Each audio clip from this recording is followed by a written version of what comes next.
Imagine relying on the systems of really old guys to get an A on your 21st century math test. Sounds weird when you say it, right? In reality, that's exactly what we do. Really old systems exist all around us, including the use of Pascal's triangle. Pascal's triangle was created in 1623 by Blaise Pascal, a French philosopher and mathematician. So yeah, it's old. The system involves a triangular array of numbers. The ends of the rows are 1, and each of the other values are the sums of the nearest two numbers in the row above. So, how is Pascal's triangle helpful?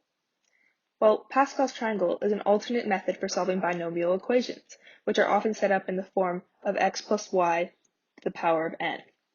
The purpose of Pascal's triangle is to expand the polynomial, which gives us the information we need to find the solution of the equation. Now, let's see Pascal's triangle in action. The equation we will be solving is a plus b to the fourth power. To start with the solving process, we need to start with the apex, which is 1. From there, we find the solution to each of the triangle's tiers up to the binomial's highest power. In our case, we would raise the binomial to the fourth power in order to find the solution. After using the system to raise the binomial to the fourth power, we can find our expanded coefficients. These coefficients are the expanded form of the original equation, which means if they're added together, the result will be the original equation of a plus b to the fourth power. Now you must be wondering, why does this work? Well, if you take an equation like a plus b squared, we see that a plus b squared is the same thing as a plus b times a plus b. This expands to a squared plus ab plus ab plus b squared, which can be simplified to a squared plus 2ab plus b squared. We can conclude this because we have two ways to get to ab, but only one way to get to a squared and b squared, which is exactly the way Pascal's triangle works.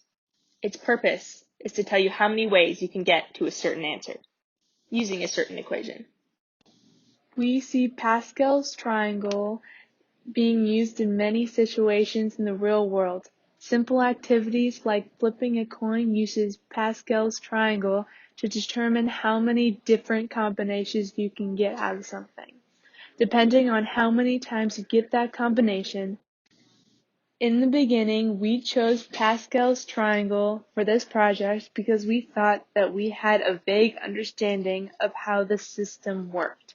After completing the project, we have come to a better understanding of the concept of finding how many ways you can get a certain coefficient within a binomial equation by using the method of Pascal's triangle.